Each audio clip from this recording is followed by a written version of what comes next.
Yo, what is up? We had the first full NBA slate in the books. Had the games the other night that we'll go over. We're looking at every game today from a fantasy perspective. Man, a lot of fun games, man. Yeah. A lot of really, really strong fantasy performances. A lot of really interesting things too. We'll kind of talk about in these games. But before we get to the Pistons, or Pistons fans want to talk about it, we're gonna start with the games yesterday. So I'm gonna pull this up here and Yep. we are going to look at first the Celtics Sixers. Pull that up here. Celtics got the win, but let's start on the Sixer side.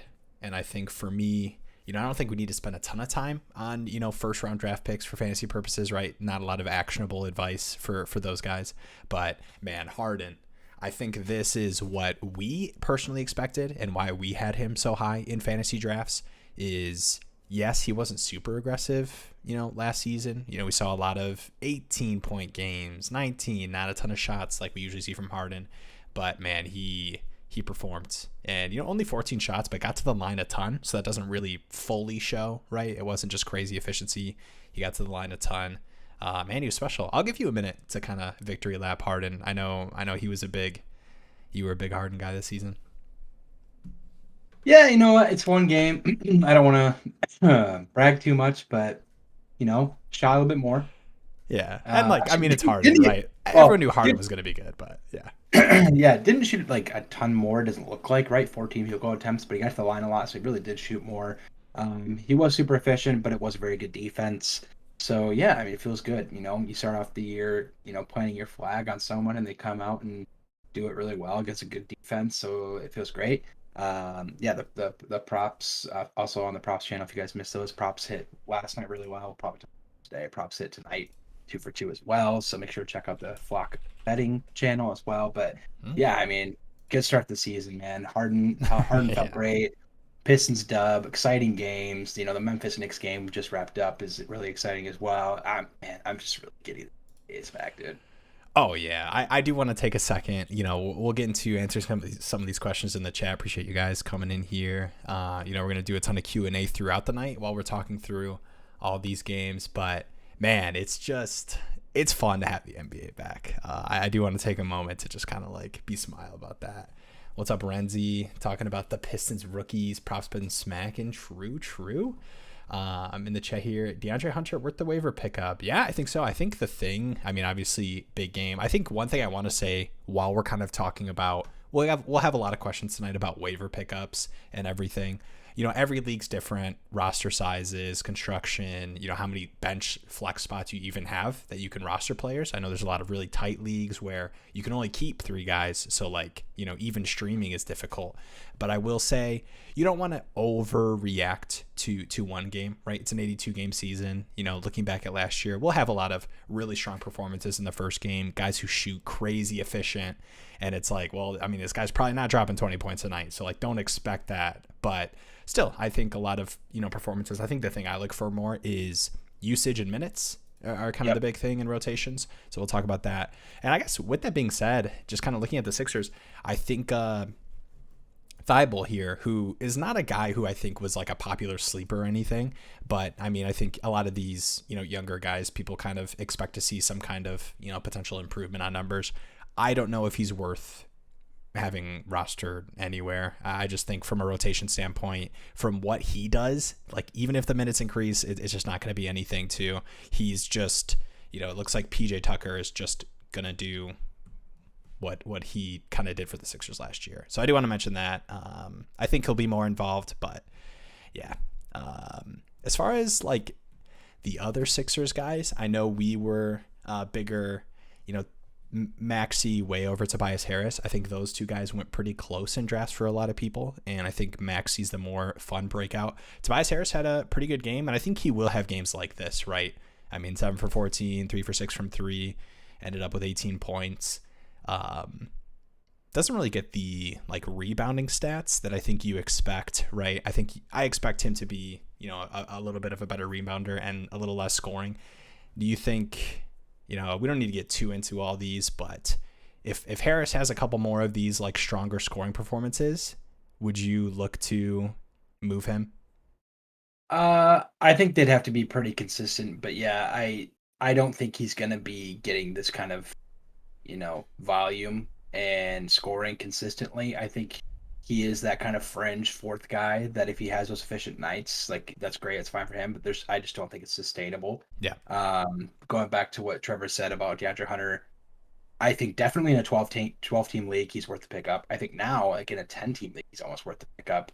He's always been, he started rising near the tail end of this offseason. He started rising in fantasy boards.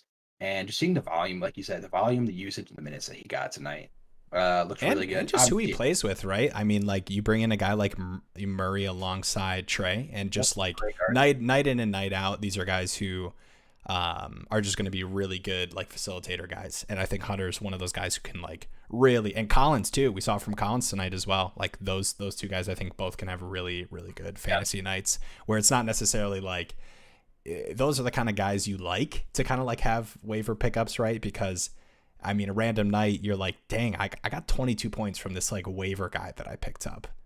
Not consistently, obviously, but like those are in the range of outcomes for those kind of guys. Yeah, I think he's going to be. I wouldn't be scared of like, oh my gosh, he was super efficient. Should I move him? Like, is it a fluke? I don't think so. I think he will have, if he has 10 or more shots a game, which he can be easily close to, I think he's worth it if he's on your waiver wire. I Yeah. like him a lot. I mean, he's a good scorer. He's going to get some good rebounds. He's a good defender as well. And I think this is a good year for him to break out. They moved Kevin Herter, so that's a good amount of usage and minutes he'll get. It does help that Bogdanovich is hurt. Right. I will say that. But Bogdanovich is going to come off the bench, right? So they're going to share. They're going to have different kind of minute splits. So I think Hunter can still be effective. So I do like Hunter a lot in a 12 team, and I like him enough now in a 10 team. So I do like Herter more for points categories, a little less in 9 cat leagues. I said more in points categories. I give you More in saying, points leagues, thank you, and less in 9 cat. But yeah, I like Herter. I think he is worth the pickup more often than not. And then I know Brian said Vanderbilt or Poku. I'm going to go with Vanderbilt long term. Poku, I think he got the start more tonight, upside. I think more yeah, upside too in that Utah team. and probably more consistency as well. Yeah. I don't think Poku is going to be very consistent. I think he'll be again another guy that's kind of a little bit more flashy, but I like Vanderbilt more than Poku. And yes, to Hunter with the waiver wire pickup. But yeah, going way back to what you said about Thibault and Toby. Thibault, like you said, I don't It's think just not. really It's not even worth radar. a point. Yeah. Yeah, it's just no to Thibault. Toby, I think he's just going to be one of those fringe guys again that has a good night here and there, and he's going to have those good nights if Philly wants to compete this year. I think he will, but it's just not consistent enough for me to keep him. Yeah. I think that's pretty much it for the Sixers side. We got a ton of games, so I'm gonna kind of move through a lot of this stuff a little bit quicker. We can go over to the Celtics here. Celtics, I mean, Tatum Brown, they deserve a second of like, dude, what monster games, man. And this is kind of like really what you want to see, right? And what we saw a lot last season is just these guys taking a ton of shots. I think more interesting, I do want to mention Brogdon, who had a really good night. I mean, 7 for 11. Had 16 points. I think, and I kind of talked about this a little bit in the preseason, I really feel like Brogdon's going to have the kind of year he had with the Bucks in 2018, where, he's not like, obviously he's not in a situation where he can be a super high usage scorer, but I think he's talented enough where even in this kind of rotational scoring role, if he's taking the shots, which we saw a little bit, I think the volume is going to be a scary thing for Brogdon, right? Because even in the rotational minutes, he's still going to be sharing the floor with guys who will kind of take those shots from him. Yeah, I was watching that game. He does look good. I was watching that game. I think one of his first shots was like a 3-point shot, and it was a really bad miss. And in my head, I was just like thinking about, most of the media being, okay, Brogdon, is he washed, coming off the bench roll, all this different stuff. And I just watched the rest of the game, and I was like, how is this guy now to start on a different team? Yeah. Like, he is so, not only is he talented, he's so smart, man. He is so smart. He's savvy. He's quick. He knows how to get to the basket and avoid contact. He had that nice dribble drive where he stopped, pivoted, lefty off the glass. He is such a savvy, smart player, and I think he will be a very good player for him off the bench. So Brogdon, he's probably rostered in every league, but if you snuck in a little Brogdon pickup in your drafts late, like probably 8th, 9th round, I think you should be feeling pretty good. Especially with the injury history around that team. You should be feeling pretty good. He looks really nice and really. Yeah, and I think before we move over to the other game last night, I think Horford is probably one of those like fringe guys. I know a lot of people liked grabbing Horford late with no Robert Williams for a significant amount of time. Yeah. Not a great game. I mean, he had some foul trouble early. Only had 23 minutes in this one, 6 points, 5 boards, and an assist. Is he a guy who you're looking to find other guys to play over him? I think he's a pretty popular like late pick that people would have a part of their points league rotations and deeper leagues where you kind of need to fill those game slots. What's your just opinion on Horford? Yeah, when it comes to Horford, I'm not freaking out. Okay, I know he had a bad game. It was literally the worst case scenario game for Horford. He got in foul trouble and he was against one of the best defensive centers in the game. Right? I am not worried at all about him. The fact that they brought Noah Vonleh in before Grant Williams, first of all, was a little strange beside me. But that kind of shows me that they probably really want Horford out there for as much as they can have him. Right. I thought it was okay. Like overall, like obviously he's not gonna like do a lot offensively or anything. But yeah, my favorite part of this game was Blake Griffin not getting more than 10 minutes. I saw him come out kind of early, and I was like, if this Celtics team is going to play Horford 22 minutes and give, Blake Griffin, 20 consistently, I'm going to be so upset. He just he should not be on the floor for longer than 15 minutes. Yeah, no, I'm not worried about Horford. I still like Horford a lot because he was probably a late round value. And I think he'll be very, very good with Robert Williams still out. So don't panic on Horford. Just, bad game. Yeah. Cool. Well, I'm good to kind of throw this over to the other game. We'll start here with on the Warriors side. Got the win over the Lakers. It was it was a pretty good game. I mean, there was some pretty bad stretches. You saw a lot of the Lakers. I don't know the word I want to use. Just their massive defect as a team and a roster in this one, I think, showed a little bit, and will show the season. It's a really PC way to put it. Yeah, I'm trying not to be too. Yeah, true. They stunk. Yeah, they don't have shooters. Right. Yeah, they stink. We'll go over to the Warriors side, and I mean, pretty big game from a lot of the Warrior stars, right? I mean, you had Curry doing his thing. Wiggins had a pretty strong game. I think he's kind of an interesting kind of fantasy kind of question, right? Because I think these games he will have, and obviously had a really strong end to last season in the playoffs as well. I guess I just kind of want to ask from a fantasy perspective, like, where do you feel like Wiggins will be at? Like, do you think we'll see a better Wiggins than we saw last season? I know outside of like the Curry missed games where he had like some pretty strong showings, because he looked pretty good. And I think if he's aggressive offensively, like in a game where Clay still took a decent amount of shots, Poole had a ton of shots in that rotation, I think there is room for Wiggins to have nights like these, where he's able to put up 20 if he's somewhat efficient. Obviously the 4 for 7 threes, I don't know if you'll see that from Wiggins a lot, but I mean he's able to do that. And obviously defensively he can pretty consistently get you a couple defensive stats too. Yeah, I like Wiggins a lot. I like him in general, but I also like him more because I'm a little worried about Klay Thompson. I'm not in love with Klay this year. We saw it kind of throughout the season last season in the tail half, and now we're seeing it already in the first game here. He had a decent game, but I don't love Klay moving forward. I don't know if it's the injury. I don't know if it's the emergency. Yeah, there was the minutes, right? They had, I think Kerr had mentioned it was Klay and Draymond were the two that were going to be impacted by kind of a conditioning minutes limit thing. I get that, but even with full minutes, just upside wise, I'm looking at Wiggins. I'm looking at Poole. I'm kind of worried about a lot of the secondary. It sounds weird to say secondary Warriors guys, but I would not be surprised if we do see pretty deep rotations from this team. I mean, Kerr talked about like their second unit and depth is going to be important in this first game, right? And that was a little bit of a nod to like the minutes restriction stuff for Draymond and Clay, but DiVincenzo played more than I thought he would, and I know that might be a little bit of a nod Michael Green to the Clay played a thing. lot. Right. Yeah. Wiseman was he was all right. Didn't get a ton, got his 16 minutes. I think he's probably one of those, hey, I obviously you get him with really late picks and drafts. He's definitely a hold for me if you're able to. I assume if you took Wiseman with your last pick, in drafts, you're in a league where you're able to kind of hold him. Just because I don't know if I really want to make a slot for him consistently.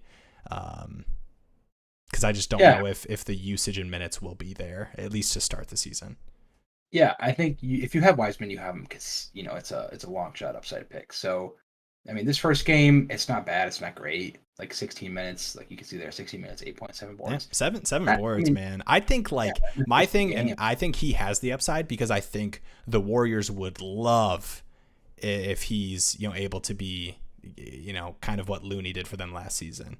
I know they like Looney a lot, and I don't think he's going to go away or anything, but I think in a lot of kind of matchups, the Warriors would love to have Wiseman be a heavy part.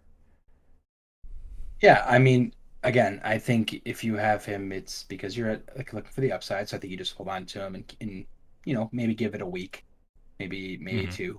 But yeah, like you said, they are going deeper in their rotation. If they're willing to give JaMychal Green 23 minutes, I know they had some guys on some restrictions. I would think that Wiseman will get a chance even more soon. So I'm still on the let's give it a second. Yeah. Cool. I'll flip over to the Lakers here. And the Lakers I think they were an interesting team, right? There's a couple secondary guys who are pretty popular as far as late picks are, right? Because you expect Lonnie Walker to, get the start, right? Pat Bev was going to start for them. We saw Westbrook start. I don't even know what kind of question I want to ask with this Lakers team because I think the secondary guys were pretty popular flyer picks, but I'm just not really excited about them. Yeah. Do you think Westbrook could be a value in drafts? He was going pretty late in a lot of the drafts I had.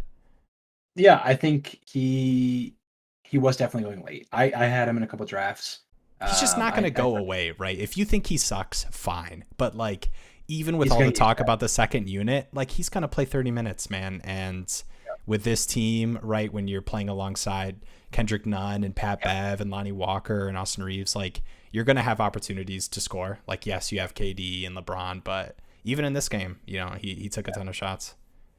Yeah, I still like Westbrook. I think he's still a value. Even when he started, he had a solid performance. I don't think he's as much the problem as that whole roster construction is. So I'm not really worried about Westbrook if he gets moved or not, whatever. I think wherever he's going to go, he's going to be there putting up stats. For the secondary guys, Lonnie Walker was probably the most interesting to me. If you're looking for a fringe guy to take, he had a decent. He didn't shoot a ton, but he 2 for 7. If he has a better performance, 3 boards, 5 assists, 29 minutes. Out of those French guys, he looked like he probably has the most potential to be involved. So I don't hate Lonnie Walker, but I want to get to the start. Some of these chats real quick. Yeah. Tim Hardaway Jr., how we feeling about him?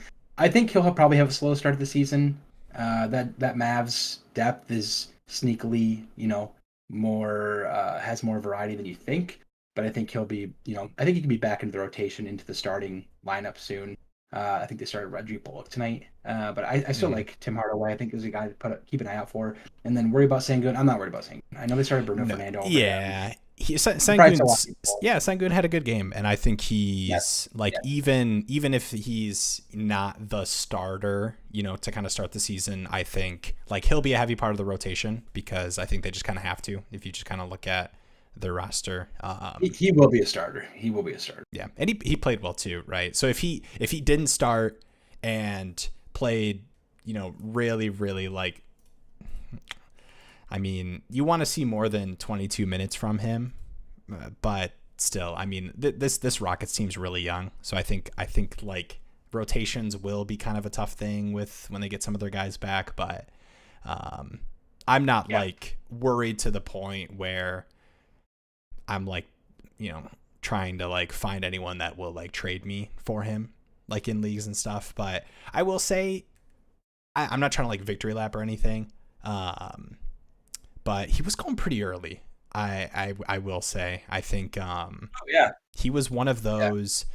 There's a lot of situations in drafts, and I don't want to do this to people who have Sengun, no flame or anything, but he was going in spots where the breakout you were expecting from him almost had to happen for him to return value in where he was going, right? yeah. In a lot of drafts, not every draft, right? So some of you guys might have gotten him later in drafts, or maybe on your site he was ranked lower, but yeah. Hold on to Trey Jones. Yeah, I do want to talk about the Spurs a little bit. Actually, you know what? Let's do that with some of these questions when we wrap up a team. I don't think we need to spend a ton of time on the Lakers. We can hop over to the games today, and let me throw up the Spurs here. I gotta update. I think this one was it's just gonna take a second. Old Trey Jones. Trey Jones. I'm a big Trey Jones guy. Yeah, I think looking at the usage last season without Murray and what he was able to do, the thing is the Spurs are going to have a lot of games like this, and I don't think anyone expected it against this Hornets team without LaMelo, and especially at home. This was bad, man. I mean, it was a pick'em. This was like a moneyline pick'em at home for the Spurs, and I mean they lose by 27. They were down like 30. I think the Spurs will just have games like this, and it's kind of scary because I think Pop is fine just playing a lot of his young guys.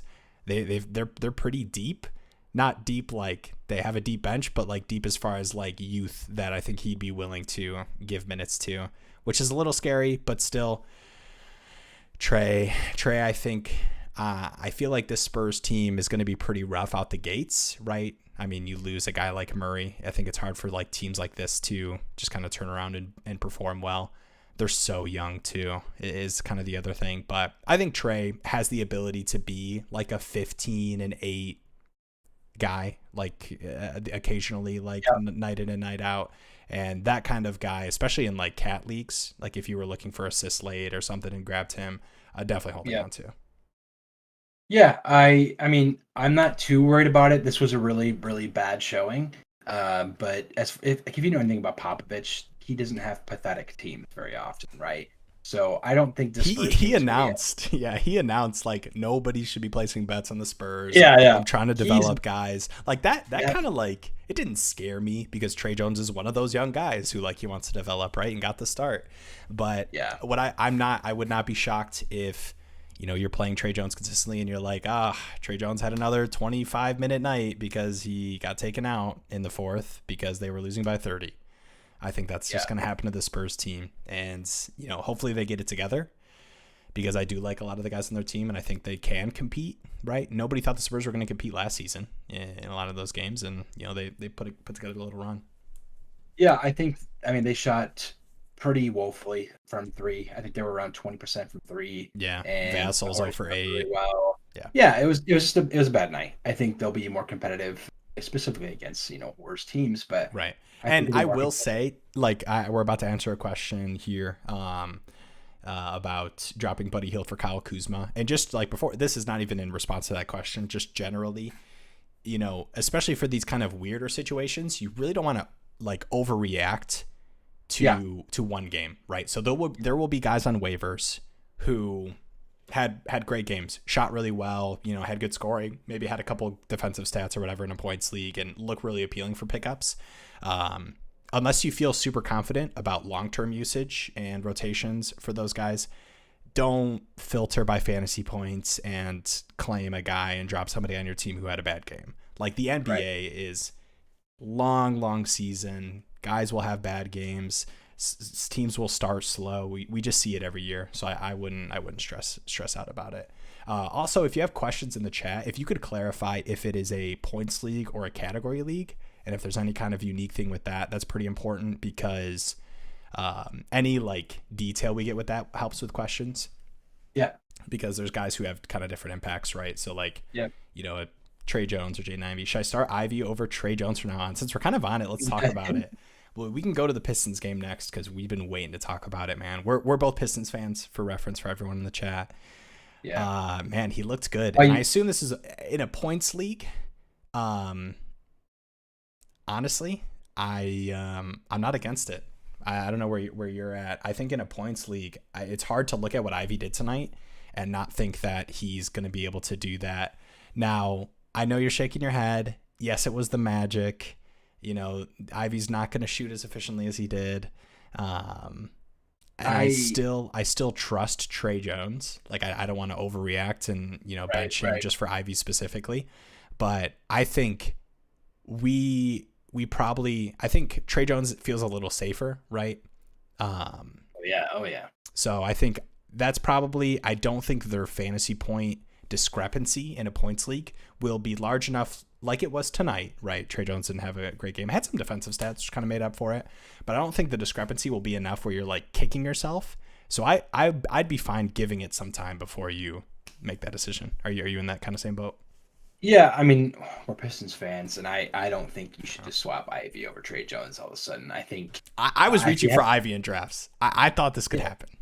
Yeah, Ivy had a good game against a bad guard defense with a very depleted defense as well. No I'm a little listen. I would love for nothing else to be wrong, but I don't know if Ivy's going to be consistently this good from a points perspective. And on the flip side, I think Trey Jones has is going to have a lot more usage and ability to be better on a week or nightly basis. And then back quickly to Franco's comment, Buddy Hield for Kuzma. Oh yeah. Listen, I don't think Kuzma. I know Avdia had that ankle injury. I don't know how long he'll be out. I don't think he'll be out for super long. I think they were pretty pleased with, not pleased, but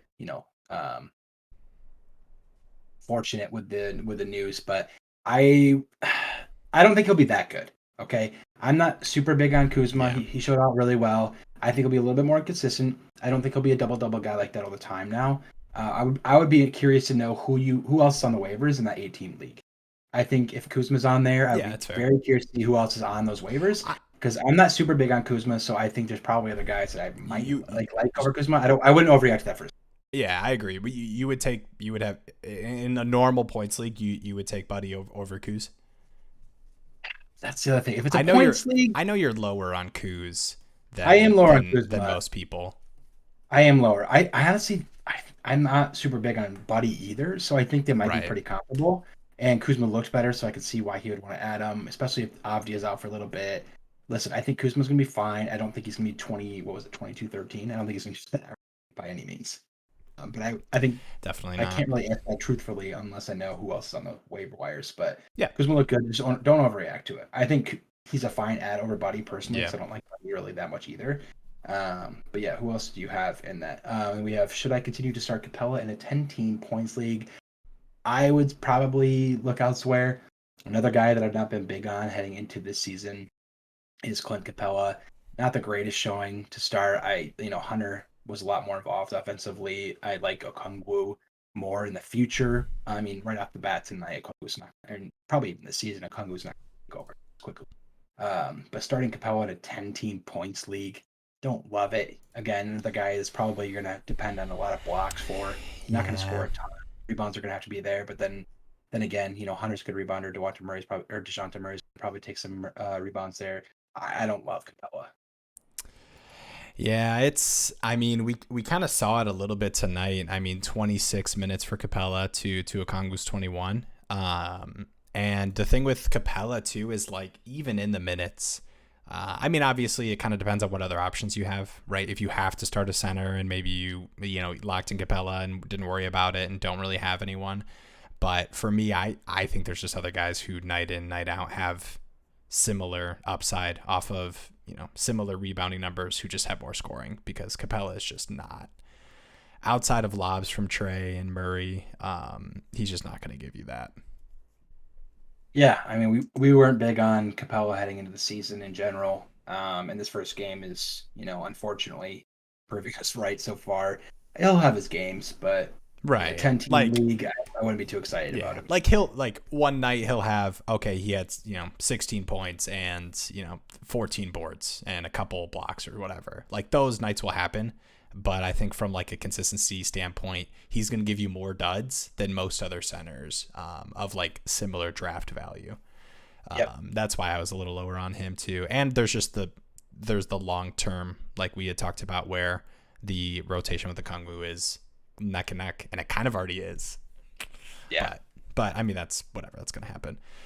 Anything else? I want to kind of quickly go through this. Anything from the Spurs? I think a lot of it was, you kind of expected, right? I think Keldon Johnson and Vassell were kind of the other two. Pirtle, obviously, as well.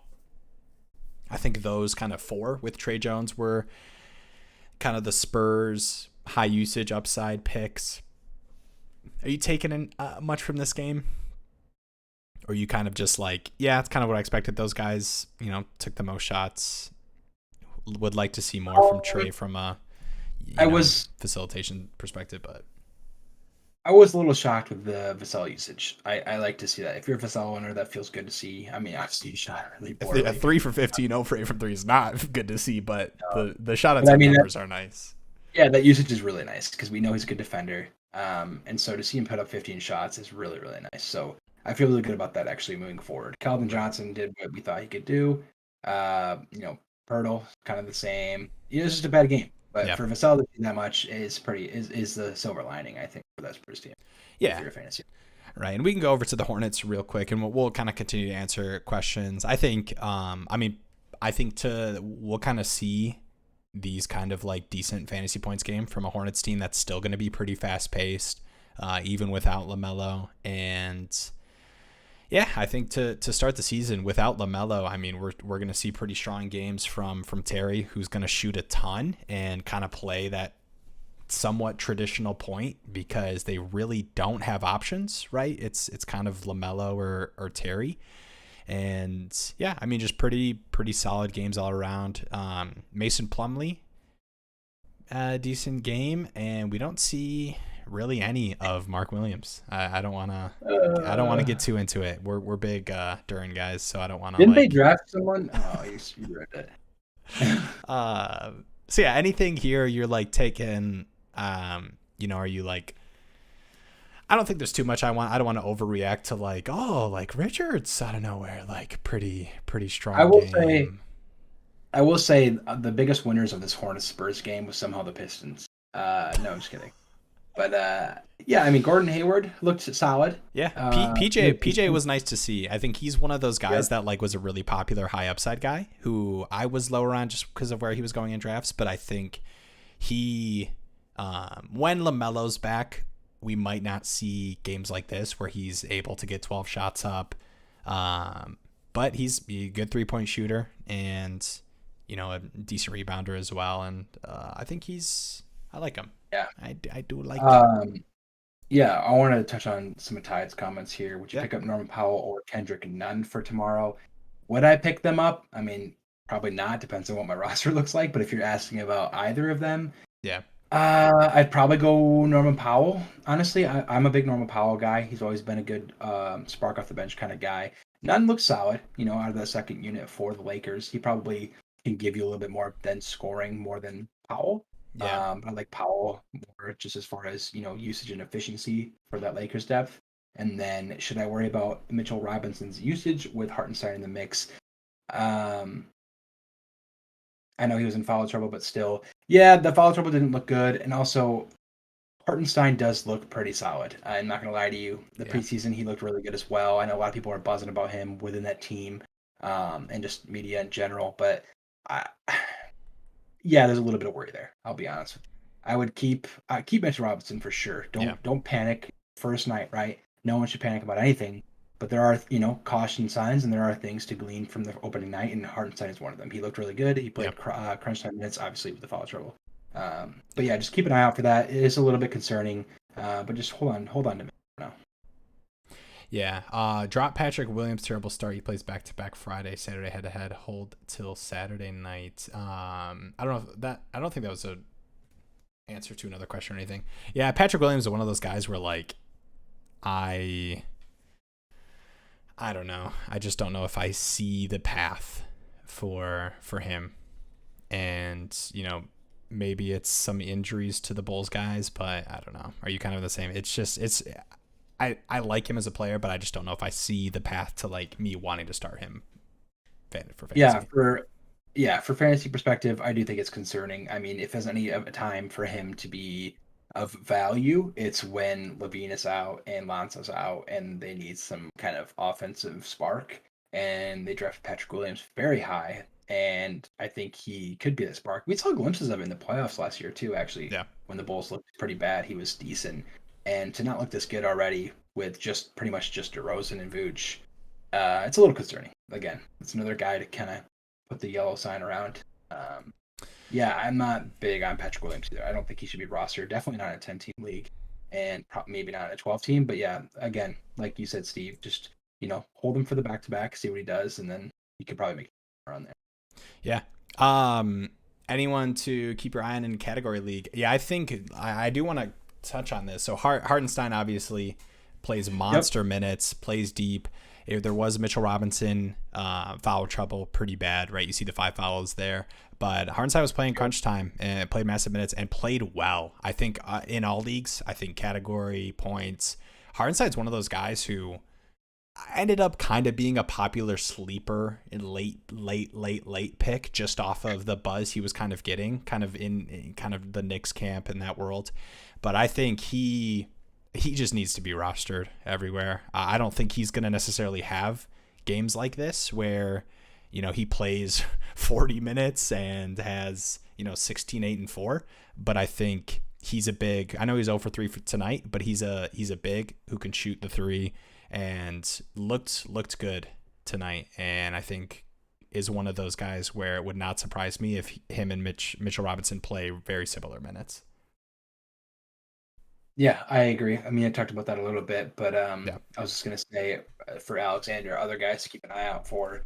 Um, Kind of to jump the gun as a Pistons guy, the Duren thing looked really good, but don't overreact again for him because if Bagley comes back, I think no matter how Mm, good Duren plays, it's probably gonna get muddied back there. I think for me, Santi Aldama for the Grizzlies is a guy yeah. to look out for. I know Brooks is injured. I know Jaren Jackson is injured, but even when they had Brandon Clark there, who also played crunch time minutes, he Mm-hmm. still played more than Brandon Clark. He put Yep. up really good numbers, good rebounder, obviously great 3-point shooter. Played well defensively and played great in the preseason. A lot of people kind of scoffed at Yeah. it, making it might just be a preseason thing. But Santi And Aldama is a no guy to look out for Brooks. for sure. No Brooks. You do kind of want to mention that. Obviously, Jaren Jackson's out, but still, Yeah, I think he played really well.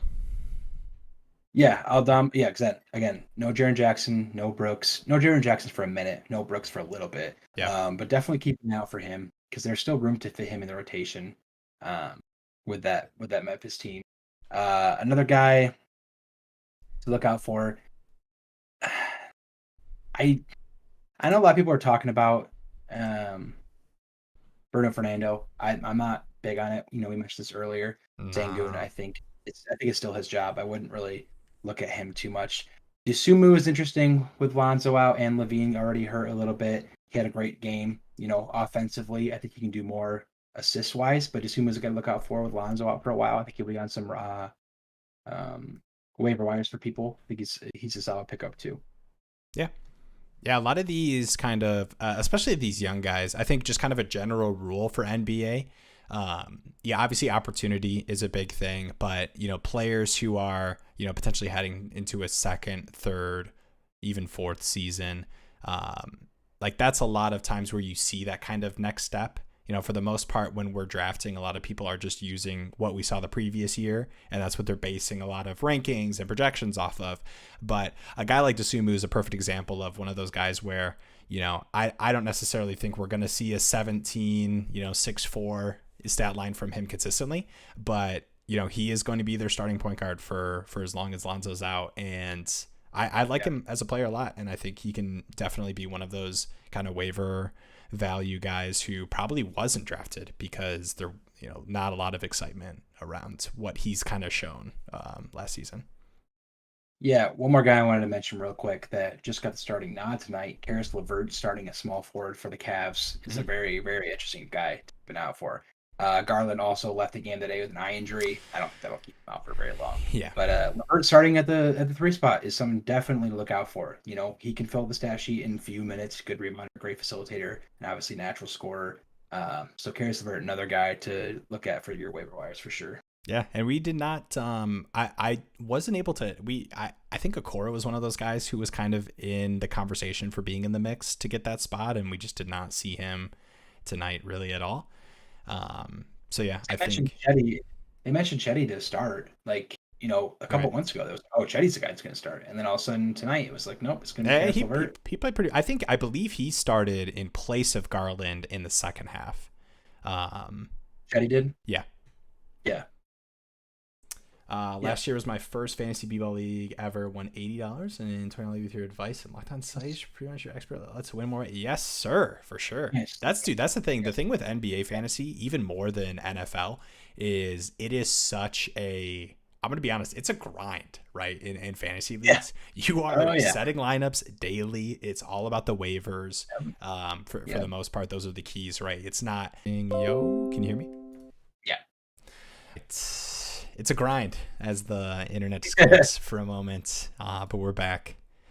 Yeah, no, let's do it. I'm down, man. Looking forward to it. Yeah, I'm over here on the Cavs game because you had talked about LeVert here. Donovan Mitchell, man, it was nice to see. I think this is kind of 31-9 is not what I was expecting, and that's kind of what I want to do. Call that out, right? Obviously, Garland left this game early. So when we talk about players and we say like, oh, it was nice to see this stat line, like you cannot project a season off of a game. So like, yes, you see 31-9 from Donovan Mitchell. I really see, especially with a healthy Garland, obviously him being closer to what he was in Utah. Like I really think, but I think he can do it is kind of the thing. And we were kind of waiting to see that. He looked again. Shout out to Spectrum. Yeah. We're good. I was gonna mention Tide's last comment here. Possible to see consistent 20+ point games out of Sexton. I'm gonna be honest, Sexton, rough start to the season so far, coming off the bench. I know he brought it back here in this late night game so far. He's got 14 at the moment, I believe. Yeah. Let's see. Yeah, 14 at the moment, but again, man, he's 17 minutes, 4 for 9, halfway through the fourth. It's just not looking good.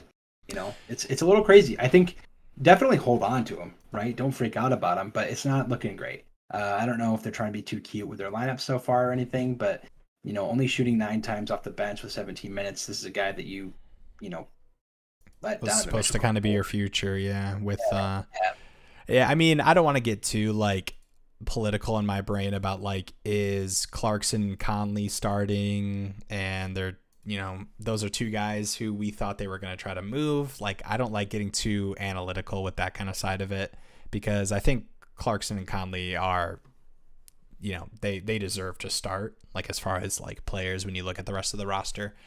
But yeah, Sexton's one of those guys who we cooled off on a ton heading into the season, for this kind of very reason, right? It was just he wasn't starting. Beasley was getting the start over him in those preseason games to start, and then it's just not looking like it heading into the season. But I do think he's a hold. I think we could really see, because he missed a ton of time, right? Like his first action was that preseason game in a long time, so wouldn't surprise me if he's playing more consistent minutes, next week. But yeah, I think he's kind of like a scary hold, depending on where you drafted him. Yeah, I mean, he was in that kind of, mid-round territory where it felt like half the community felt like they're getting really good value, and half the community was like, no, I saw enough in preseason. And so far, it is kind of a shocker for probably most of the public that he's not playing more and more involved. So it doesn't look great, but again, I think for anybody and everybody, you still hold on for a little. Right. Thoughts on SGA? Yeah, I will say SGA was one of those guys who I was like, I'm not gonna say it was like an L or anything, because I love Shea. I was just worried about the health, right? And that was kind of like a big thing in the preseason. There was like, we'll see what natural, like if he's like ready for the start of the season, and those guys are so scary, right? I mean, LaMelo's missing games already to start the season, but yeah, I mean, Shea, if Shea's gonna play like 34 minutes for the Thunder, the way the roster looks right now, he's gonna have games like these where he's just like monster scoring is the offense, even with the emergence of Giddey, right, and the other guys there. I love Shea. I don't know, like what else can I say, right? If he's healthy and playing, like he's so good. If you're someone that took Shea, regardless of the injury news, you're like, okay, if he's out for like a week or a day, like I'll just, whatever. I like Shea. Like you're sitting pretty good right now. Obviously, like Yeah. this is Shea. I mean, this is Shea. Like this is his team. We've been saying it for a while. The injury was a little scary, which Yeah. you should be a little cautious of in general. But Shea proved us wrong. He's like, nope, I'm good to go. 32.65. I'm all right. Yes, sir. Yeah, I think I think we talk about the OKC side for a minute, and then we go over to the Timberwolves side, which I think is a little more interesting. I think there's a lot of things to kind of call out and talk about there. But tough games from some OKC guys. I mean, Dort has a pretty poor shooting game. Giddey does his double in some sort of way, right? Whether it's with assists or rebounds. He's a guy I like a decent amount. Like I know he shoots a decent amount in this one, but I like Giddey. I still like Dort. I know this one looks pretty disappointing, but I'm not like freaking out about it or anything. The nice thing about like Dort is with the roster and just kind of looking at OKC, like he's going to start and he's going to play 30 minutes, right? So I think like he will have the opportunity to, shoot a decent amount and kind of get you like the 14 shots a night. Yeah. I was gonna I just read Dylan's comments. Interesting. Hey guys, in a standard points dynasty league, Draymond versus Bobby Portis. I have Draymond, but was offered Portis. I love the idea, but I'm a die-hard Bucks fan, so I don't know if I'm being biased. Thanks. Yeah. Listen, points league. I know it's dynasty. I still like Draymond eons more than Bobby Portis. I know he didn't have a great game last night, but he was on the minutes restriction. I still like Draymond a lot more than it. Like, yeah, it's really tough too. But I think like I like Bobby too, and I'm not like necessarily worried about this. But if either of those guys were to kind of like have a season or just like a stretch where they're like losing minutes significantly because of guys around them, it's more likely to be Bobby Portis than Draymond. Right, and I think that's the other interesting thing is like because it is a dynasty, right? I think Draymond's early 30s and Bobby Portis is 27 or something. Mm-hmm. So if you have like 5 or 6 year difference in age for Portis to Draymond, but it's like, okay, what are you waiting for Portis at this age, right? You think in a couple of years he's gonna have a starting bigger role? Like I think he's kind of solidified in his role where he's at. Whereas we know Draymond is gonna be this savvy defensive guy, passer, rebounder. Barring an injury, I think Draymond's game still kind of translates to longevity. Yeah. In that he's going to be defensive. He doesn't have to like shoot or drive too much. I think he's a good rebounder, a good passer, a good facilitator. So do you sorry, I don't mean to interrupt you. I want to ask you just kind of a fun question before we get into, I know we got some questions on Anthony Edwards and the Timberwolves. Do you think what's the percentage chance Draymond is not a Warrior next season? Next season? Yeah. I'm unfamiliar with his contract. I believe he is he's in the year that heading into next season would be, and just with all the money they just gave to Poole and Wiggins, I don't know for sure. I actually haven't looked at it. I think we're more. I'll flip over to the Timberwolves while you're looking at this stuff. Okay, I think there's more interesting stuff. I think it's a player option for next year, and right. I think the signs are pointing to him opting in to another year of the Warriors, which would make sense, right? Who opts out of a player contract where you with a team that won 3 chips, 4 chips? So I think he probably stays the Warriors, barring any. I think he's. I mean, he feels like unless LeBron answers one of his texts asking if he wants him to come to the Lakers. That's the even then it's like I don't know why it would do that. No. On the Timberwolves side, sorry. Just looking at this question here, we've got: should I be slightly worried about Anthony Edwards? No, not at all. Not at all. I think the volume is what you want to see, and 8 boards and 7 assists. Yeah. I think there's way more to be excited. Yeah.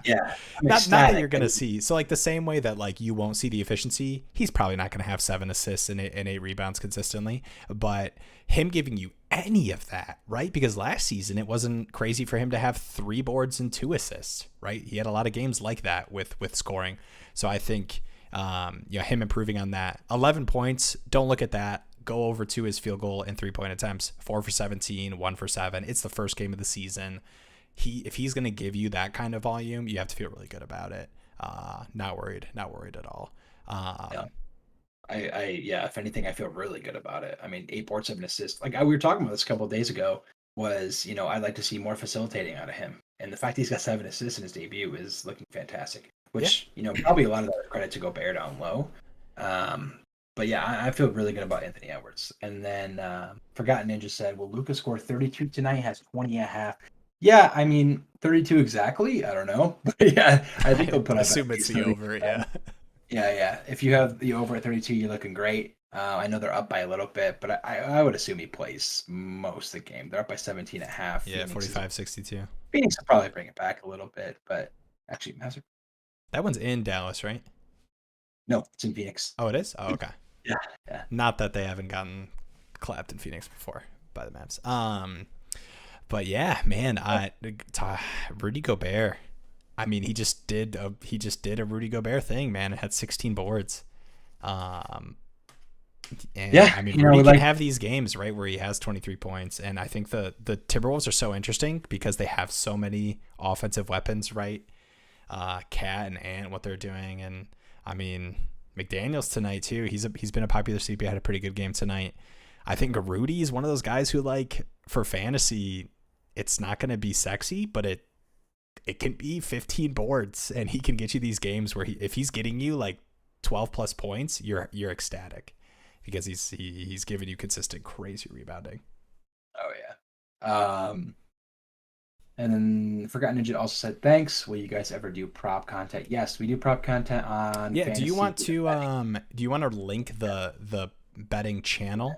So just kind of so you guys are aware, we do NBA player prop videos for Underdog. If you guys see the link down here, if you use code Canyon, 100% deposit match up to $100, $10 deposit minimum. The link's in the description to sign up using that code.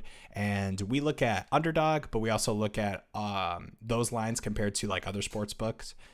We actually had a previous stream earlier, but we look to do those daily at 2 p.m. Eastern time. For the most part, looking at the upcoming NBA slate. And we don't do them on this channel because it gets a little clunky with like fantasy content where we're uploading waiver videos and we're doing these recap streams. If we do like those alongside each other, it gets a little clunky. So that's why it's its own channel.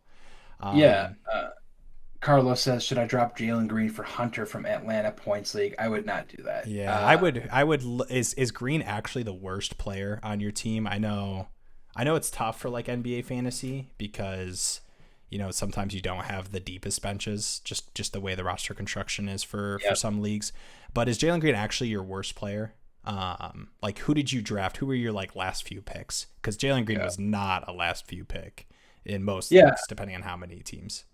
I don't know if you're looking at like the points perspective. Like in a points league, Jalen Green's like not anything crazy, but I mean he's gonna be the focal point of the offense.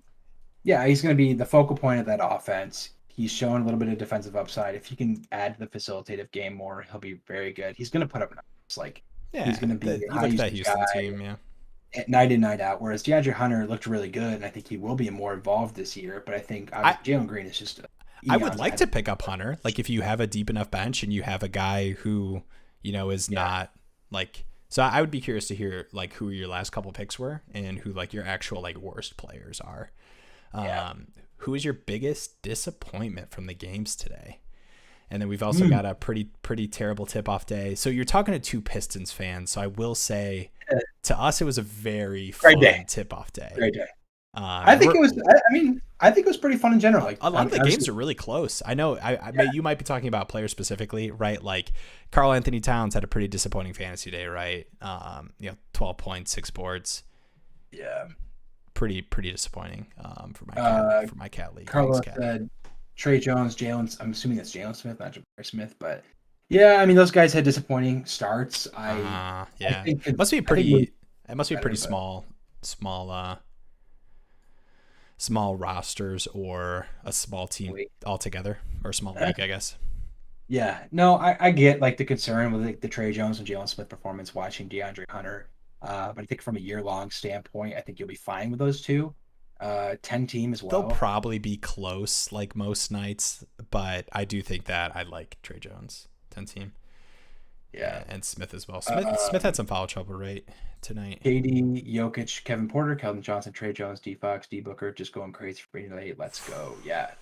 Nice, Zachary. Yeah, Katie and Jokic, that's a great start to your team already. Kevin Porter's a stud. Man, Kelvin Johnson, that's good. nuts. Yeah, D-Book, Fox. Yeah, great Dude, roster there. Katie fell in a lot of my points league drafts out of this year, and I don't really understand why. Yeah. No. Thoughts on Paulo Banchero's good game today? Yeah, he had a great stat line with the one loss as well with the Pistons. So All right, let's go over it because he looked really I good. see He Tide looked in the really chat. Yo, Pistons fans, I'm 2 times great for our new. Oh, for sure. I think, good. man, I drink the Kool-Aid a lot. For the Lions, I do it 100%. For the Pistons, though, I feel like I'm drinking Kool-Aid that's like Organic it's organic, on that trial. right? I know all the ingredients. Shout out to Troy Weaver, man. Let's get right into it because I really do want to talk about this game. Because I think it was, like you had mentioned, really good stat line from Banchero. I will say for both these teams, I don't want to but we're about to get really hype.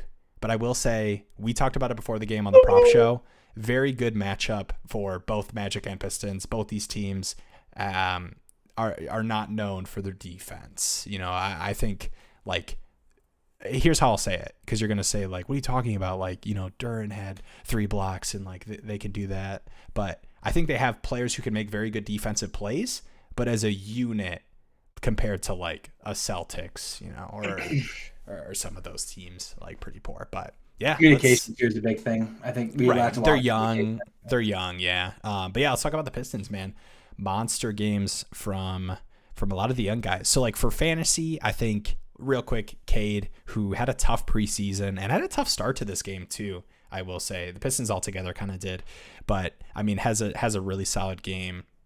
Gets the double, 10 assists, 18 points. The volume was pretty good, but I mean the volume was really good too for Jaden Ivey and Bogdanovich. And I want to go to Ivy because he was a pretty popular late pick. I know we had the question about if you should start him over Trey Jones in those conversations. Yeah. I don't think Ivy will have these monster games consistently. And I know this doesn't look like a monster game, but a rookie having 19 points, 3 boards and 4 assists as a guard with 3 defensive stats is pretty nasty. That's very good. And too, it's a continuation of what we saw in the preseason, right? He was aggressive. He shot the ball well from 3. I think that's kind of I think he's a good 3-point shooter. That was kind of one of the big question marks from college, was his 3-point shot and his ability to facilitate. And I think he's shown through the preseason, through the summer league, into this first game here that, he's able to kind of bring that. And he just looks so dynamic, man. He looks really good. And he's a consistent starter. That's a nice thing too for a guy that's raw like him. Yeah, I mean my Pistons takes, obviously, Cade, beautiful. Slow start, but it doesn't matter. Ends up with 18 and 10. That's exactly what you want from him. Ivy looked great. Bogdanovich was an absolute flamethrower. Duran looked great. I wouldn't overreact to Duran, though, because I think with Bagley coming back is going to hinder his minutes, obviously, a little bit. Kevin Knox looked terrible. Wasn't very excited about that. But we did all this without Alec Burks or Isaiah Livers, and I'm really excited for them to get into that second rotation, because that second rotation looked really nice. Killian Hayes handled the ball really well. The shot struggles continue. Yeah, I don't want to spend a ton of time on Killian. I'm just kind of going into you're doing Pistons fan mode thing. I don't know if anyone will have any lineup decisions with Killian Hayes this season. Kevin Knox. I think Jalen Duren, I think he's a perfect topic of conversation because he is going to be on waivers in a ton of leagues, because obviously he's an exciting player, but the offense you didn't feel like was going to be there, right? Outside of lobs, because he doesn't feel like he has a super deep bag offensively from a scoring perspective. The rebounding was really good in the preseason, and in limited minutes, he had pretty monster rebounding games. So I do think even in limited minutes, he can provide, he can fill the stat sheet a little bit. But only 21 minutes in this one. I think he deserves to be a part of that kind of big man rotation. But yeah, I don't know. What are your kind of thoughts? Because obviously we saw 21 from Jalen Duren, who played a little bit in crunch time, but obviously Stewart was out there at the end. 26 minutes from Stu. I guess talk to me about these two guys. Like, are you excited about Isaiah Stewart? I mean, 14, 5, and 3, shot the 4 threes, got to the line a decent amount. Yeah. From a fantasy perspective, I'm Yeah, not like giddy about him really. right.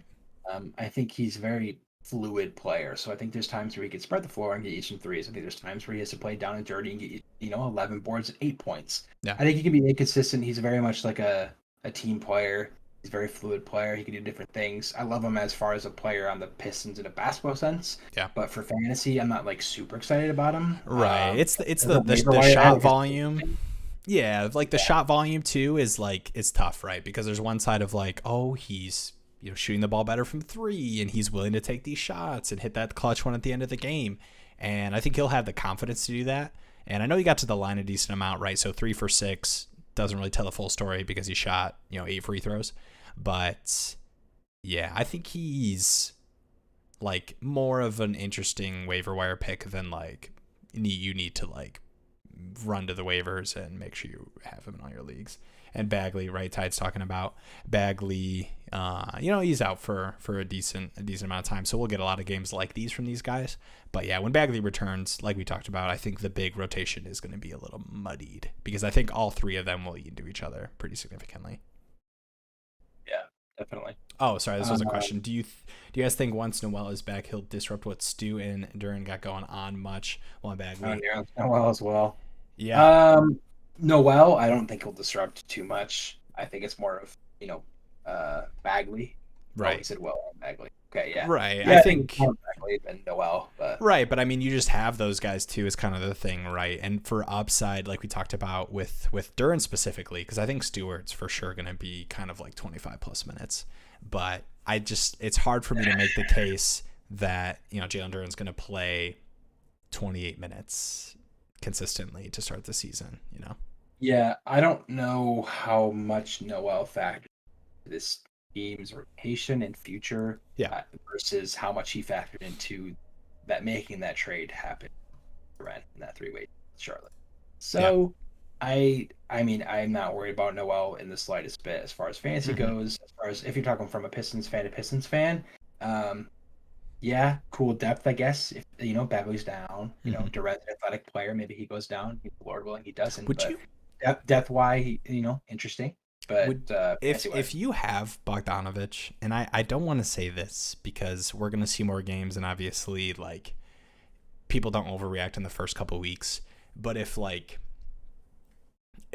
would you try to like sell him high off of a 24 5 and 2 game? Because I really feel like he's gonna be more of a like he'll have these games, but like is he gonna have 6 threes?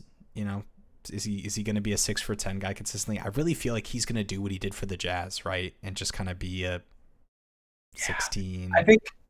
Listen, I think he was a flamethrower today. He was super helpful, Yeah, obviously today. But I think there's he's gonna gonna be have nights games where, like these for the Pistons yeah, because he's playing with Cade Cunningham and yep, yeah, yeah. I think it'll be great. I think there's gonna be games where it's like the hot hand, where Bay right, might be right, really well, and yeah. Bogdanovich doesn't shoot as well. So I guess shop the market, see what you can get for him if you want to try to sell him Yeah, high. and every league is different, right? So like Whereas, not every league is like, hey, I'm trying to make a trade, but some are very like I played in leagues where it's like not you get it pretty consistently. So I wanted to throw that out there. Should I trade LaMelo for Trae Young and a role player? I don't hate that. If you can get I some added mean, depth, like solid depth, while he's hurt too. I mean, if you're yeah. able to kind of make that move and get the points now, like Right. If someone's trying I'm to move fine him doing that. now, yeah, I still like Trae Young a lot. I mean, I think he has more assist upside than LaMelo, and then probably just as much scoring upside. Even with DeJounte Murray there, like it's looking like it could work really well. So, Yeah, yeah, depending on the role player, if you can get some like really nice depth, like the role player that you can use like on a nightly basis, then yeah, I would say yes. Do I drop Devin Vassell? If you have him, I would say no based off this game. I mean, he shot really poorly, but the yeah, usage incredible. So, he's going to be good defensive. If you're talking about points or category league, like he's going to be good defensively. And if anything that was in question, it was his, offensive game. And seeing how much he shot, I would love to see that. So I would say no. yeah. 3 for 15, 0 for 8. Like that's just like the kind of abysmal that like you don't see consistently from even Yeah. him. Yeah. Sex Anonymous tab, Uh, Jazz, hopefully mood is starting. Yeah, and I think too the nice sorry, what's up? I mean, it's crazy. Like 20 minutes, 20 points. Like, yeah, like, Yeah. this guy's talented. Like, I don't know why. I don't know what they're doing. But Yeah. like I said, yeah, hold on to him. Obviously, he's talented. He's good. He should be starting possibly, but we'll see what the Jazz end up doing. But yeah, hold on to him. I already have Murray. So this is the answer to the question with Ooh, trade LaMelo for Trae Young. Yeah, I don't know how you kind of feel about this. I know generally the idea is like you limit your upside. Um, I don't know if I would factor that in too heavily because I just feel like Trey's still gonna get his. I don't know.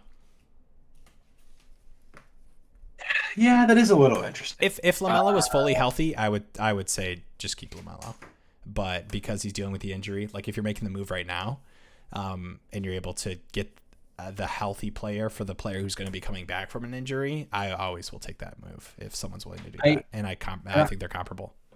I honestly don't hate it still. I wouldn't be like, put off by the fact that you have the teammate. Um, like I think in the NBA you can have both the star like you saw tonight, you can have both the stars and they can both be effective and put up good numbers. Yeah. And then on the down chance and the unfortunate chance that one of them does sit out a game or gets injured, like you have the guy that's going to assume all that usage. So Yeah. I just because you have his teammate, don't be like, oh, I can't do it. Like I think it could still be Right. very beneficial. So Yeah. if you need the depth, I would say that could be a solid move. Um, Gabe Wait. says, "Are you guys the dudes running the basketball section of the Flock subreddit?" No, we are not. No. I don't So know. we yeah, we are in the Discord. The Yep. link to join that's in the description as well. Yep. And I know that's more of like a fantasy football thing. A lot of people use that, but we definitely do want to get more now that the NBA season started. Get more kind of involved there. So link to the Discord's in the description. Worried about Sengun? Yeah, we had a question about that earlier. Um, I'm not worried to the point where I'm like dropping him in like shallow leagues, but definitely worried from a perspective of like where he was drafted. We talked about that earlier. Like I thought Sengun was being a little overdrafted because I think you were kind of drafting him at his breakout, which you kind of have to do with players. So I get it. I'm definitely worried from like where people expect him to be, but I'm not worried from the perspective like he still looked good, right? I know he didn't get the start, but he still looked good. I still think he'll have the minutes. I meant Discord, my bad. No worries. You're good. Yes, we're in the Discord. I have Lamelo, AD, and Ja. Which I do trade or keep. Keep Ja. I think he could be incredible if he gets that 3-point game up. Will and I were talking about this Dude, earlier. Josh, Ja just so good, dude. He Ja's, is Ja, so Ja's good. him. Ja's him. He's great. Oh. Lamelo. I mean, again, Lamelo. I wouldn't like sell low on him. No, I no, would no, no. keep him for him to He's come back. hurt. I love LaMelo. I Yeah. think you don't want to trade a player at like their lowest point. You're trading him before his breakout. I mean, he already kind of had the breakout, but we're expecting another Yeah. step, especially with no Bridges. You're trading him before the next breakout while he's injured. I definitely wouldn't do that. Yeah, I would keep both of them. AD is interesting. Depends I on know what you there's can some get for him. right. I would try to trade him. I'd see what you can get for him. And a lot of people are like big on AD because he's a polarizing person, right? If he's Yeah. healthy, he could be insane. But this Laker team, it's it's the first game. I don't want to overreact. I would shop him, see what you can Oh get. yeah, But for I'd now, shop AD before the season. I love AD, but man, if you can trade yeah, AD while he's healthy, like try to right, right. like Jump the I'm gun. always looking to do that. Yeah. Uh, I traded Beal, Jonas, and OG for Halliburton, Rozier, Sangoon, win or loss. We're lower on Valanciunas. I don't. I'd like to know if this is a points or category league, but Yeah, you got Hallie, Terry Rozier, and Sangoon. I love Hallie. We love Hallie. I love Rozier without Lamelo specifically. I think Sangoon. You shouldn't worry about him. I think you got the Uh, best player in the deal. I get the I best like player in the Beal a deal. lot, but Yeah, I think Hallie's probably the best player in the deal. I think Rozier's very good, and I think he'll still be fine yeah, with it's a Lamelo start back. too. Yeah, I think you got the most upside for sure. Um, Yeah, I mean that's Um, tough. That's a solid trade, but I like your upside more. yeah. Real quick, we'll get to these questions real quick. I just want to call out. Crazy good game for Banchero. I mean, I think he Yeah, was drafted everywhere, and you were probably starting him too, especially where you had to draft him in leagues. Like you probably were just starting him, even in like shallower leagues. Man, he looks. It was against the Pistons, but he looked good. The shots were there. Um, yeah, 27, 9, and 5 in a rookie debut, even against the Pistons. Suggs had a really good shooting game too. He's kind of interesting just from the perspective of last season. No Cole Anthony, so you have to kind of take some of these numbers with a grain of salt. But yeah, I think that was kind of the big question for Suggs was, the efficiency was so bad last season, and for any kind of like potential late pickup, this was good to see, right? Because he was going pretty late in drafts. There was just yeah, he was not an exciting second year guy. yeah. I want to touch on Ty's comment again. How we're Yeah, feeling about Christian Wood. He's such a talented guy, but he's not starting, so I don't know how to feel. Yeah, I think I wouldn't be surprised if he ends up starting in the future. he's too good. McGee started. He's only played 14 minutes so far. Christian was +9 in the night. 3 for 6. I'm fine with. I think like Yeah. he'll probably end up starting. And even I if he still really doesn't, Wood. like Yeah, even if he he'll doesn't play hit, strong minutes, right? I think yeah, the thing with starting is people tend to get really over it. So like Sengun, for example, like he's a pretty good one. I know we're lower on him, just kind of where the fantasy community had him, but like I don't get too frustrated with like guys starting as far as like fantasy value. I think minutes is honestly what I look at more than starting, because from a rotational perspective, you'll look at these benches and you'll have guys who aren't starting but are playing 26, 28, 29, even 30 sometimes minutes. And if that's the case, they are starters. Like from like, yes, they're not starters, but from a fantasy perspective, they're playing starter minutes. And I think Christian Wood's one of those guys who's going to fall in that category. Is Kyrie a yeah, buy low after a bad game? Yeah, I think like the fantasy, it is kind of interesting. I don't know like how, if the guy who has Kyrie will like want to sell him low, because it's one of those things, right, where I think there's some guys where you can buy low because there's uncertainty about them. I don't know if like the Kyrie manager would be willing to do that, but I mean, if you can get Kyrie low, I don't know what low would be kind of in your yeah. perspective, but I have no worries with Kyrie. I mean, No, it was a pretty bad game for the Nets all around. I mean, KD had a yeah, monster game, obviously, but yeah, I mean, I have no concerns with Kyrie. I do have concerns with Ben Simmons. Not that he yeah, went super high in drafts, but right, geez, man, yeah, what a just awful showing. Not yeah. not what you want to see. I wouldn't worry too much about Kyrie, but yeah, if you're looking to buy low, you can see what you can get for him. Yeah. How do you Ari feel says, about Ben? oh, Fouled out. Oh, sorry. Go ahead. Are you reading chat? oh, yeah, I was just gonna say Ari says Lillard is looking sketchy. Should I be worried? I was gonna say no. I mean, there's a difference between being worried about like rotation minutes, all that kind of stuff, Mm-hmm. and being worried because the guy's just not shooting as well. And Lillard is just not shooting as well. He's 4 for Yes. 13 right now, 13, 2 and 6 and 2 steals. Like it's honestly, he's doing fine. Like he's just not Anyone, shooting as well. Don't worry about in it. my opinion, unless like I know there's some like guys returning from an injury. I think in my opinion, guys in the first like 3 rounds, you're obviously like your studs in the first round, right? I mean, Kyrie falls in that category of like top 3 round guys. Dame falls in it. Don't overreact to like poor shooting nights, because we've seen so much sample size of these guys just being legit scorers, right? And able to average 25 points, that you don't want to overreact to like a poor shooting night and, make some kind of weird package trade for somebody who had a better efficiency shooting night. Like it's the Yeah, NBA. Like this stuff happens even with the best players. yeah. I think PJ Washington is going to have a really good season. Yeah, I mean, Yeah. he's poised to have a good role there without Bridges. 7 for 12 tonight, 17, 7 and 4, 3 blocks. Fantastic night. He's kind of just like a I- Bridges Jr., like he's kind of that yeah, a bigger little less four fun. guy who can that's the junior who can Yes. yeah, who can like he'll get you like rebounding, he can shoot the three, and yeah, I think Yeah, offensively he's a pretty like fun breakout alongside LaMelo, right? yeah, Just because like he'll kind of be able to kind of feed off of that for sure. Yeah, I mean, we've seen him be very good for this team. I think last time he kind of got squelched by the emergence of Montrez, or not? Was it Montrez Harrell when Yeah, I he mean was it there for was a little bit? yeah. Trez was there for a minute, Trez and and that rotation Plumlee. got kind of muddy because it was like Yeah, Plumlee yeah, starting with Trez, and yeah, yeah. But I think I think the rotations opened up a little bit. Even if they use Mark Williams more, I think he's still kind of got a different solidified role there. So yeah, I like PJ Washington's outlook this year. yeah. Jamal Murray got me kind of worried, but I know he's just coming back. Yeah, and there was talked about the minutes restriction. I know he headed to the locker room. Yeah, He's just one yeah, of those.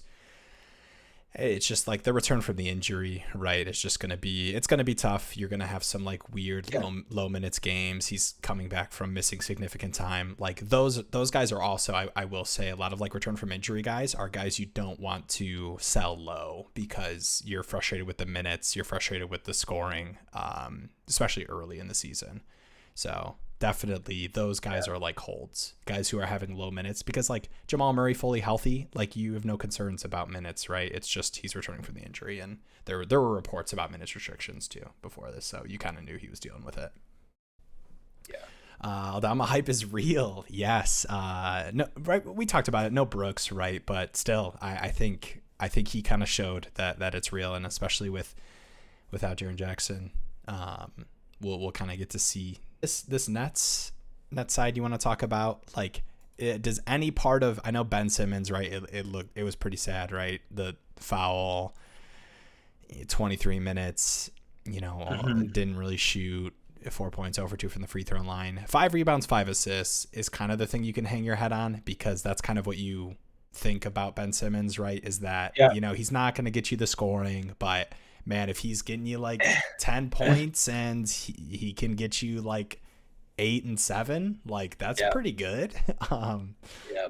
I don't know. With the new Draymond Green.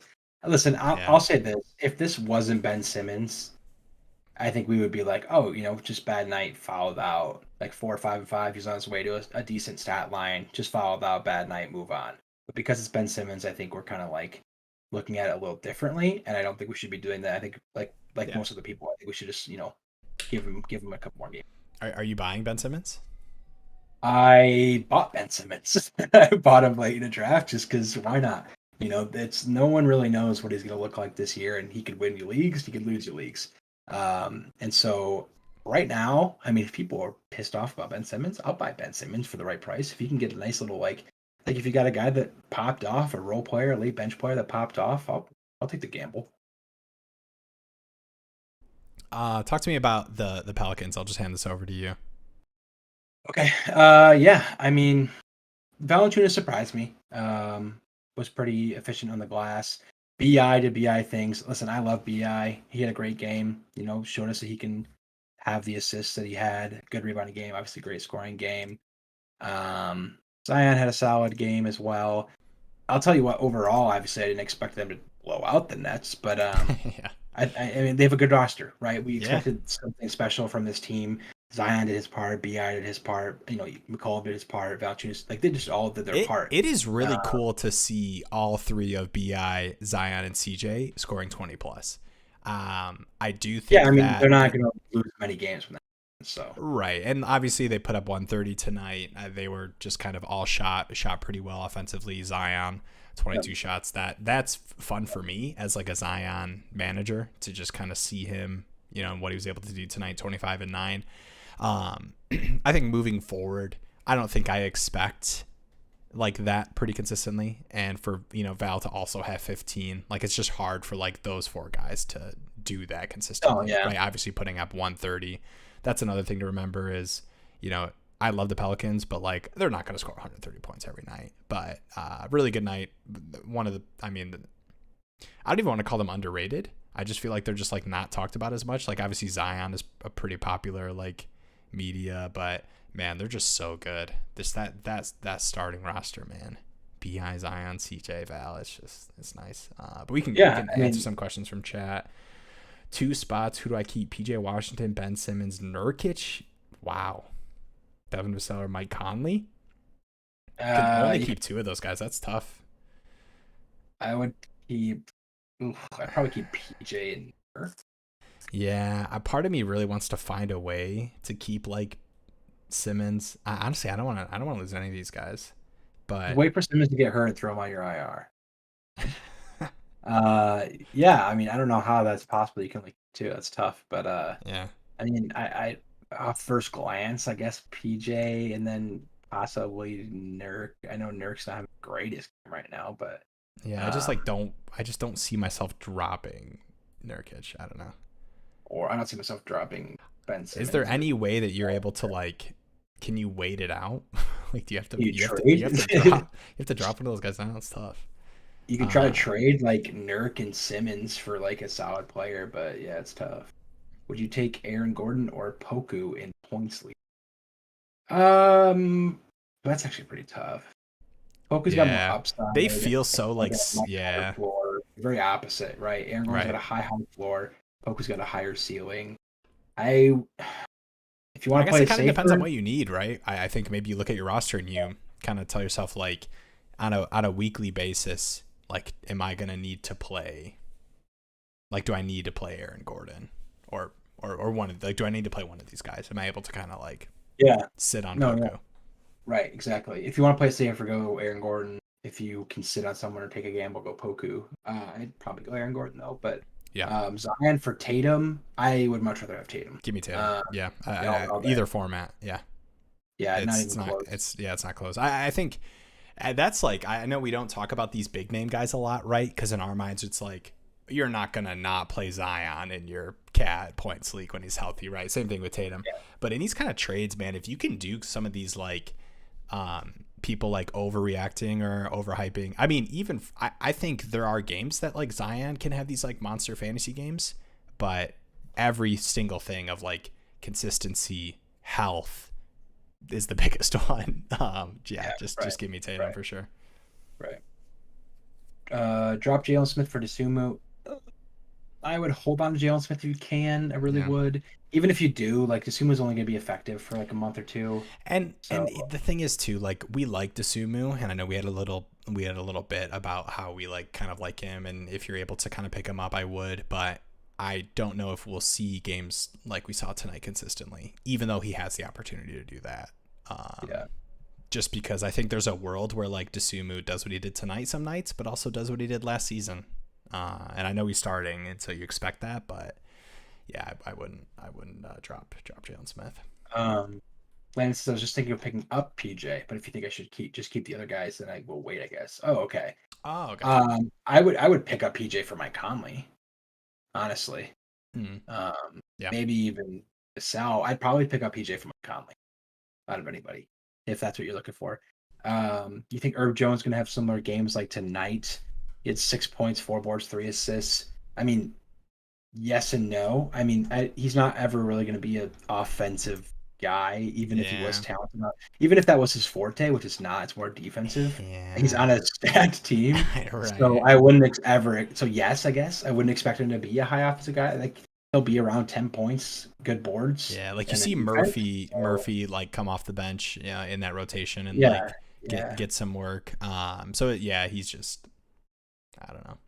Will Kyle Lowry stay this bad? He was dropped. I would not drop Lowry like for Oh, it's if your funny. league's shallow and you have like really good waivers, like I could see it happening if he's like your worst player.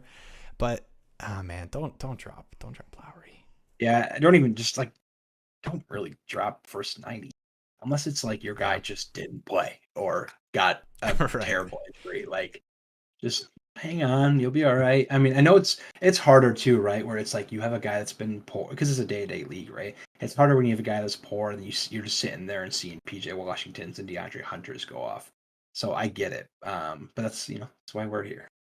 That's why we're here to answer your questions and make Yeah. sure everything just goes smoothly. I'm trying to think. I know we kind of clicked through a lot of these games. I think we pretty much went through at least most of the games that have finished already. Yeah, I think we went Some through most of capacity. them. Um, yeah, I think so. We'll kind of let's just do, if you guys have questions in the chat, we'll kind of end here with like just some Q&A. What do you guys think about that? Yeah, he was a popular kind of sleeper guy. I think Yeah. the thing with him too, I don't want to like overstate the whole, like, I'm not trying to say like no Brooks as like that's gonna like kill his fantasy value, but Jaren Jackson's gonna be out for a significant time, and he looked pretty good, man. I think he's got a consistent role, and that's kind of what you want for those like kind of sleeper guys, right? Yeah, he is one of those guys where it's like don't overreact, but for Aldama, it is one of those guys that I'm going to keep an eye out for. And I would think about making it because even if Brooks comes back, like I would have thought Aldama would have shared more minutes with Brandon Clark. I did too. I was really surprised at the discrepancy. I mean, he played minutes like he was Ja and Bay into this lineup, which surprised me, stunned me. Yeah, best plus minus on the team, like efficient shooter, rebounder, defense, like he just did it all super well, carrying it over from the preseason. So he's one of the guys that's like, don't overreact, but you can react to this one. I mean, he's going to be decent, even with like Brooks back in the lineup. I think I don't think Aldama's the first to go, so right. I'd have like Adam or so. Yeah, I like Aldama. I do think he's worth this week. Is Jalen McDaniels starting role worth a pickup dropping Fultz? I do like McDaniels a lot. Picking him up over Fultz, I still kind of like that, to be honest. Yeah. Yeah, he had a good showing. I think I definitely would, just from the perspective of, I thought the Suggs injury was going to be a longer thing, so I was a little bit higher on Fultz, but I mean, Suggs is fine and back. Yeah, I like McDaniels.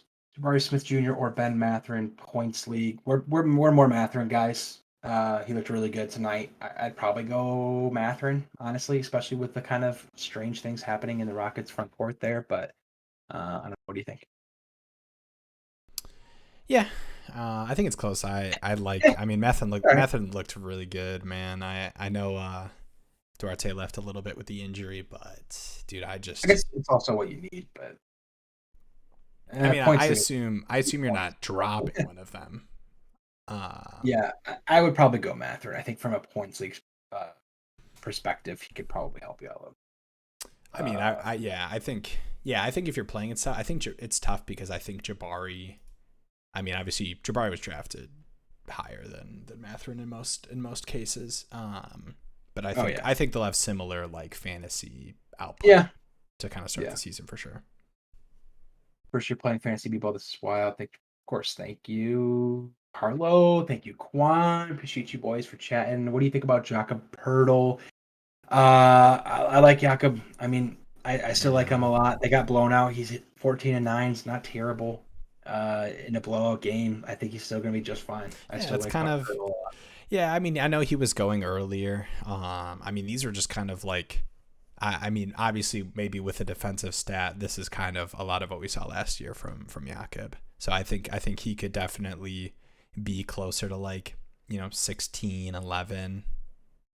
Similar. I think he'll be pretty consistent. He'll have a pretty consistent floor, even for a bad Spurs team. Yeah. That's a tough one, right? I mean, he plays 26 minutes. I mean, the Spurs got blown out, and they sat their starters for the final like 4. So it's kind of tough. Right. Yep. All right. Any last second questions before we hit the hay and get the prop stream tomorrow as well? Thoughts on Claxton for 12-team points league? I'm a big Claxton guy. I do think the Simmons follow-up probably helped him a little bit, but I do like Claxton. 12-team points league, I like him. I think he's one of those fringe guys that I think you probably would want to have. I like him. Yeah, he feels kind of like I feel like he can just like do like Jakob stat line stuff and just kind of be like 15 and 10 guy alongside like KD and Kyrie. Good defensive stats as well. Hoping John Wall can go off again. Yeah, I mean, from a basketball perspective, like obviously, if you're a fan of basketball, you want John Wall to do well. So I wouldn't be surprised if we saw Gardner want to split minutes between him and Reggie Jackson, but we'll see. It'll be really interesting to see what he does tomorrow night. Should I pick up Bruno Fernando or Cam Reddish? I would have to drop Poku.